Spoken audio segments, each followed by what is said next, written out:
ಉತ್ತರ ಕನ್ನಡದಲ್ಲಿ ಕಾಂಗ್ರೆಸ್ ಅಭ್ಯರ್ಥಿ ಅಂಜಲಿ ನಿಂಬಾಳ್ಕರ್ ಅಬ್ಬರ ಜೋರಾಗಿದೆ. ಈ ಬಾರಿ ಗೆಲ್ಲುವ ವಿಶ್ವಾಸವನ್ನ ವ್ಯಕ್ತಪಡಿಸ್ತಾ ಇದ್ದಾರೆ ಕಾಂಗ್ರೆಸ್ ಮುಖಂಡರು. ಉತ್ತರ ಕನ್ನಡದ ಕಾಂಗ್ರೆಸ್ ಅಭ್ಯರ್ಥಿ ಅಂಜಲಿ ನಿಂಬಾಳ್ಕರ್ ಪ್ರಚಾರದ ಅಬ್ಬರ ಜೋರಾಗಿದೆ. ಕಾಂಗ್ರೆಸ್ ಮುಖಂಡರು ಗೆಲುವಿನ ವಿಶ್ವಾಸವನ್ನ ವ್ಯಕ್ತಪಡಿಸ್ತಾ ಇದ್ದಾರೆ. ಕ್ಷೇತ್ರದಾದ್ಯಂತ ಉತ್ಸಾಹದಿಂದ ಪ್ರಚಾರವನ್ನು ಆರಂಭಿಸಿದ್ದಾರೆ ಕಾಂಗ್ರೆಸ್ ನಾಯಕರು. ಬಿಜೆಪಿಯ ಸಂಸದರು 30 ವರ್ಷದಿಂದ ಏನೂ ಮಾಡಿಲ್ಲ. ಪ್ರಚಾರಕ್ಕೆ ಹೋದಾಗ ಜನರೇ ಬಿಜೆಪಿ ವಿರುದ್ಧ ಆಕ್ರೋಶ ಹೊರಹಾಕ್ತಾ ಇದ್ದಾರೆ. ಕಾಂಗ್ರೆಸ್ಗೆ ಮತ ಹಾಕುವುದಾಗಿ ಜನರು ಈಗ ಮಾತನಾಡ್ತಾ ಇದ್ದಾರೆ. ಇದರಿಂದ ನಮಗೆ ಪ್ರಚಾರ ಸುಲಭವಾಗಿದೆ ಅಂತ ಕಾಂಗ್ರೆಸ್ಸಿಗರು ಹೇಳ್ತಾ ಇದ್ದಾರೆ. ಗೆಲುವಿನ ವಿಶ್ವಾಸದಲ್ಲಿ ಪ್ರಚಾರವನ್ನು ಕೈಗೊಳ್ತಾ ಇದ್ದಾರೆ. ನಿರಂತರವಾಗಿ ಮಿಂಚಿನ ಸಂಚಾರವನ್ನು ಅಂಜಲಿ ನಿಂಬಾಳ್ಕರ್ ಅವರು ಮಾಡ್ತಾ ಇದ್ದಾರೆ. ಹೋದ ಕಡೆಯಲ್ಲೆಲ್ಲ ಜನರ ಪ್ರೀತಿ ವಿಶ್ವಾಸ ಜಾಸ್ತಿ ವ್ಯಕ್ತವಾಗ್ತಾ ಇದೆ. ಮಹಿಳೆಯರು ಬರ್ತಿದ್ದಾರೆ, ವಯಸ್ಸಾದಂಥ ವೃದ್ಧರು ಕೂಡ ಬರ್ತಾ ಇದ್ದಾರೆ. ಗೃಹಲಕ್ಷ್ಮಿ ಅನುಕೂಲ ಆಗಿದೆಯಮ್ಮ, ನಮಗೆ 2,000 ರೂಪಾಯಿ ಬರ್ತಾ ಇದೆ, ಕಾಂಗ್ರೆಸ್ ಸರ್ಕಾರ ನಮಗೆ ಪ್ರಯೋಜನ ಸಾಕಷ್ಟು ಮಾಡಿದೆ, ನಿಮಗೆ ನಾವು ಈ ಬಾರಿ ಆಶೀರ್ವಾದ ಮಾಡ್ತೀವಿ ಅನ್ನುವಂಥ ನಗುವಿನ ಭರವಸೆಗಳು ವ್ಯಕ್ತವಾಗ್ತಾ ಇದೆ. ಉತ್ತರ ಕನ್ನಡ ಲೋಕಸಭಾ ಕ್ಷೇತ್ರದ ಕಾಂಗ್ರೆಸ್ ಅಭ್ಯರ್ಥಿಯಾಗಿರುವಂತಹ ಅಂಜಲಿ ನಿಂಬಾಳ್ಕರ್ ಪರವಾಗಿ ಈಗಾಗಲೇ ಕಾಂಗ್ರೆಸ್ ಮುಖಂಡರು ಕಾರ್ಯಕರ್ತರು ಭರ್ಜರಿಯಾಗಿ ಪ್ರಚಾರವನ್ನು ಮಾಡ್ತಾ ಇರುವಂಥದ್ದು. ಪ್ರಮುಖವಾಗಿ ಇವತ್ತು ಕುಮಟಾ ವಿಧಾನಸಭಾ ಕ್ಷೇತ್ರದ ವ್ಯಾಪ್ತಿಯಲ್ಲಿ ಹಲವು ಭಾಗದಲ್ಲಿ ಅಂಜಲಿ ನಿಂಬಾಳ್ಕರ್ ಅವರು ಮತಯಾಚನೆಯನ್ನು ಮಾಡಲಿಕ್ಕಿದ್ದಾರೆ. ಈಗಾಗಲೇ ಹಲವು ಕಾರ್ಯಕರ್ತರು ಮತ್ತು ಮುಖಂಡರು ಕೂಡ ಇಲ್ಲಿ ಸೇರಿರುವಂಥ ಅವ್ರನ್ನ ಮಾತಾಡಿಸ್ತಾ ಹೋಗ್ತೀನಿ. ಯಾವ ರೀತಿ ರೆಸ್ಪಾನ್ಸ್ ಇದೆ ಅನ್ನುವಂಥದ್ದು ಅವರಿಂದ ತಿಳ್ಕೊಳ್ಳುವಂಥ ಪ್ರಯತ್ನ ಮಾಡೋಣ. ಸರ್ ಹೇಳಿ, ಅಂದರೆ ಈಗಾಗಲೇ 1-2-3 ಸುತ್ತಿನ ಪ್ರಚಾರವನ್ನು ಅಂಜಲಿ ನಿಂಬಾಳ್ಕರ್ ಅವರು ನಿಮ್ಮ ಕ್ಷೇತ್ರದಲ್ಲೆಲ್ಲ ಬಂದು ಮಾಡ್ಕೊಂಡು ಹೋಗಿದ್ದಾರೆ. ಆ ಸಂದರ್ಭದಲ್ಲಿ ಜನರ ರೆಸ್ಪಾನ್ಸ್ ಹೇಗಿತ್ತು ಅಂತ? ಈಗ ಯಾಕೆ ಅಂದರೆ ಈಗ 96ಇಂದ ಇಲ್ಲಿವರೆಗೆ BJP ಆಡಳಿತ ಇತ್ತು. ಮಧ್ಯದಲ್ಲಿ ನಮ್ಮ ಮಾರ್ಗೆಟ್ ಆಳ್ವರಿದ್ದರು. 96 ಮಾರ್ಗೆಟ್ ಆಳ್ವ ಇದ್ದಾಗ ನಮ್ಮ ಈ ಕಡೆ ಜಿಲ್ಲೆಯಲ್ಲಿ ಸಾಕಷ್ಟು ಅಭಿವೃದ್ಧಿ ಕೆಲಸ ಆಗಿದೆ. ಇವರಿದ್ದಾಗ ಇಲ್ಲಿವರೆಗೂ ಒಂದು ಕಾರ್ಯಕರ್ತರಿಗಾಗಲಿ ಯಾರಿಗಾದ್ರೂ ಅವ್ರ ಕಾರ್ಯಕರ್ತರಿಗೆ ಭೇಟಿಯಾಗಿದ್ದಾರೆ. ಆದರೂ ಪಬ್ಲಿಕ್ಕಲ್ಲಿ ಕಾರ್ಯಕರ್ತರಿಗೆ ಭೇಟಿಯಾಗೋದಿಲ್ಲ. ಏನೋ ವೈಯಕ್ತಿಕವಾಗಿ ಬಂದೋದನ್ನು ನೋಡಿದ್ದೇವೆ. ಮತ್ತು ಎಲ್ಲೂ ಈ ಜಿಲ್ಲೆಯಲ್ಲಿ ಅಭಿವೃದ್ಧಿ ಕೆಲಸ ಆಗಲಿಲ್ಲ. ಈಗ ನಾವು ಕಾಂಗ್ರೆಸ್ಸಿಂದ ಇವತ್ತು ನೋಡಿ, ಮಾನ್ಯ ಮುಖ್ಯಮಂತ್ರಿಗಳು ಏನೇನು ಒಂದು ಸವಲತ್ತನ್ನು ನಮ್ಮ ಬಡ ಜನರಿಗೆ ಕೊಟ್ಟಿದ್ದಾರೆ ಅಂದರೆ ಇಡೀ ಕರ್ನಾಟಕಕ್ಕೆ ಗೊತ್ತಿದೆ. ಯೋಜನೆಗಳಿರ್ಬೋದು, ಬೇಕಾದಿರ್ಬೋದು. ಹಾಗೆ ನಮ್ಮ ಜಿಲ್ಲೆಯಲ್ಲಿ ಈಗ ಮಾರ್ಗೆಟ್ ಆಳುವ ನಂತರ ಈ ಒಂದು ಮಹಿಳೆಯರಂದರೆ ಅಂಜಲಿ ನಿಂಬಾಳ್ಕರ್ಗೆ ಸಿಕ್ಕಿದೆ. ಆದ್ದರಿಂದ ಇಡೀ ಜಿಲ್ಲೆಯಲ್ಲಿ ಭಾಳ ಖುಷಿ ಇದೆ. ಯಾಕೆ ಕೇಳಿದ್ರೆ ಈ ಕಾಂಗ್ರೆಸ್ ಅಂತೂ ವಿನ್ ಆಗೋದು 100% ಹೌದು. ಮಹಿಳೆಯರಾದರೆ ಒಂದು ಜಿಲ್ಲೆಯನ್ನು ಅಭಿವೃದ್ಧಿ ಮಾಡಲಿಕ್ಕಾಗಲಿ ಏನೇ ಆಗಲಿ, ಈಗ ಒಂದು ಮಹಿಳೆಯೇ ಯಾವುದೇ ಒಂದು ಕೆಲಸಕ್ಕಾಗಲಿ ಹೋಗಿ ನಿಂತ್ಕೊಂಡು ಮಾತಾಡ್ಬೋದು. ಆದ್ದರಿಂದ ಈ ಸಲ 100% ಅಂಜಲಿ ಅವರು ವಿನ್ ಆಗ್ತಾರೆ.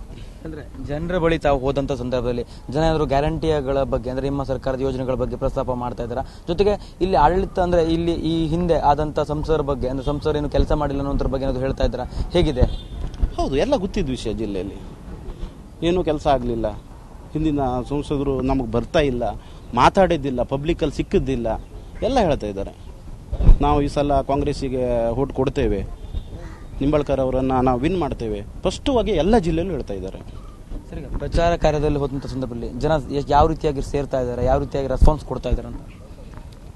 ಸರ್, ಡಾಕ್ಟರ್ ಅಂಜಲಿ ನಿಂಬಾಳ್ಕರ್ ಅವರು ಎಲ್ಲರ ಒಮ್ಮತದ ಅಭ್ಯರ್ಥಿ. ನಮ್ಮ ಇಡೀ ಜಿಲ್ಲೆಯ 4 ಶಾಸಕರುಗಳಿದ್ದಾರೆ, ಮತ್ತು 2 ಮಾಜಿ ಶಾಸಕರುಗಳಿದ್ದಾರೆ, ಮತ್ತು ಡಿಫಿಡೆಂಟ್ MLAಗಳು, ಮತ್ತು ಇಲ್ಲಿ ಮುಖಂಡರ ಅಭಿಪ್ರಾಯಗಳನ್ನು ಪಡೆದು ಒಮ್ಮತದ ಅಭ್ಯರ್ಥಿಯನ್ನು ಆಯ್ಕೆ ಮಾಡಿದ್ದಾರೆ. ಈಗ ನಮ್ಮ ರಾಜ್ಯ ಸರ್ಕಾರ 5 ಗ್ಯಾರಂಟಿಗಳನ್ನು ನುಡಿದಂತೆ ನಡೆದಿದ್ದಾರೆ, ಬಿಡುಗಡೆಯನ್ನು ಮಾಡಿದ್ದಾರೆ. ಅನೇಕ ಮಹಿಳೆಯರಿಗೆ ಅನುಕೂಲ ಆಗಿದೆ, ಮತ್ತು ಮಹಿಳೆಯರಿಗೆ ಒಂದೇ ಅಲ್ಲ, ಮನೆಯಲ್ಲಿರುವಂಥ ಯಜಮಾನರಿಗೂ ಕೂಡ ಅನುಕೂಲ ಆಗಿದೆ. ಜಿಲ್ಲೆಯಲ್ಲಿ ಅಂದ್ರೆ ಸಾಕಷ್ಟು ಬಾರಿ ಬಿಜೆಪಿ ಗೆದ್ದಿದೆ. ಈ ಒಂದು ಪರಿಸ್ಥಿತಿಯಲ್ಲಿ ಈಗ ನೀವು ಚುನಾವಣಾ ಪ್ರಚಾರದಲ್ಲಿ ಹೋಗ್ತಾ ಇದ್ದೀರಿ, ಅದೊಂದು ಜನ ಏನು ರೆಸ್ಪಾನ್ಸ್ ಕೊಡ್ತಾ ಇದ್ದಾರೆ ಅಂತ ಹೇಳ್ತಾರೆ. ಈ ಹಾಗಾದ್ರೆ ಗೆಲ್ಲುವಂತ ವಿಶ್ವಾಸ ಇದೆಯಾ? ಈಗ ಉತ್ತರ ಕನ್ನಡ ಜಿಲ್ಲೆಯಲ್ಲ, ಇಡೀ ರಾಜ್ಯದಲ್ಲಿ ವಾತಾವರಣ ಬದಲಾವಣೆ ಆಗಿದೆ. ಉತ್ತರ ಕನ್ನಡ ಜಿಲ್ಲೆಯಲ್ಲಿ ಡಾಕ್ಟರ್ ನಮ್ಮ ಅಂಜಲಿ ನಿಂಬಾಳ್ಕರ್ ಅವರು ಗೆಲ್ಲೋದು ಸಿದ್ಧ. ಯಾಕಂತ ಹೇಳಿದ್ರೆ ಜನರು ಅವ್ರ ಪರವಾಗಿ ಒಲವಿದ್ದಾರೆ. ಅವ್ರದ್ದು ಮುಂಚಿನ ಕ್ಯಾಂಡಿಡೇಟ್ಗಳನ್ನು ಇದ್ದಿದ್ದು ಅವರೇನು ಸಂವಿಧಾನ ಬದಲಾವಣೆ ಮಾಡ್ತೀನಿ ಅಂತೇಳಿ ಹೇಳಿ ಹೊರಟಿದ್ರು. ಆದರೆ ಈ ಜಿಲ್ಲೆಯಲ್ಲಿ ನಮ್ಮ BJP ಅವರನ್ನೇ ಬದಲಾವಣೆ ಮಾಡಿದೆ. ಹಾಗಾಗಿ ನಮಗೆ ಅಂಜಲಿ ನಿಂಬಾಳ್ಕರ್ ಗೆಲ್ಲೋದು ಸತಸಿದ್ಧ 100ಕ್ಕೆ 100 ಅಂಜಲಿ ನಿಂಬಾಳ್ಕರ್ ಅವರು ಗೆಲ್ತಾರೆ. ಇಲ್ಲಿಂದ ಕಿತ್ತೂರು ಖಾನಾಪುರ ಒಟ್ಟು 8 ಶಾಸಕರು ವಿಧಾನಸಭೆ ಕ್ಷೇತ್ರ ಬರುತ್ತೆ. ಅದರಲ್ಲಿ 5 ವಿಧಾನಸಭೆ ಕ್ಷೇತ್ರ ನಮ್ಮ ಕಾಂಗ್ರೆಸ್ ಪಕ್ಷದ ಶಾಸಕರಿದ್ದಾರೆ. ಹಾಗಾಗಿ ಅಲ್ಲಿ 100% ಗೆಲ್ಲೋದಂತೂ ಸತಸಿದ್ಧ. ಇಲ್ಲಿ ನಿಂಬಾಳ್ಕರ್ ಅವರು ಗೆಲ್ತಾರೆ. ಇಲ್ಲಿಂದ ಕಿತ್ತೂರು ಖಾನಾಪುರ ಒಟ್ಟು 8 ಶಾಸಕರು ವಿಧಾನಸಭೆ ಕ್ಷೇತ್ರ ಬರುತ್ತೆ. ಅದರಲ್ಲಿ 5 ವಿಧಾನಸಭೆ ಕ್ಷೇತ್ರ ನಮ್ಮ ಕಾಂಗ್ರೆಸ್ ಪಕ್ಷದ ಶಾಸಕರಿದ್ದಾರೆ. ಹಾಗಾಗಿ ಅಲ್ಲಿ 100% ಗೆಲ್ಲೋದಂತೂ ಸತಸಿದ್ಧ. ಈಗ ಸದ್ಯದಲ್ಲಿ ನಮ್ಮ ಕುಮಟದಿಂದ, ಈ ಕುಮಟ ಕ್ಷೇತ್ರ ಇದು, ಕುಮಟದಿಂದ ನಮಗೆ ಮತ್ತೊಂದಿಷ್ಟು ಬಲ ಬಂದಿದೆ. ನಮ್ಮ ಮುಂಚಿನ ಮಾಜಿ ಶಾಸಕರಾದಂಥ ಶಾರದಾ ಮೋಹನ್ ಶೆಟ್ಟಿ ಅವರು ಈಗ ಪಕ್ಷಕ್ಕೆ ಸೇರ್ಪಡೆ ಆಗಿದ್ದಾರೆ. ಅವರ ತಂಡ ಎಲ್ಲದನ್ನೂ ಕೂಡ ಈಗ ಕೆಲಸ ಮಾಡ್ತಾ ಇದ್ದಾರೆ. ಹಾಗಾಗಿ ಕುಮಟಾ ಕ್ಷೇತ್ರದಲ್ಲಿ ಬಲ ಬಂದಿದೆ.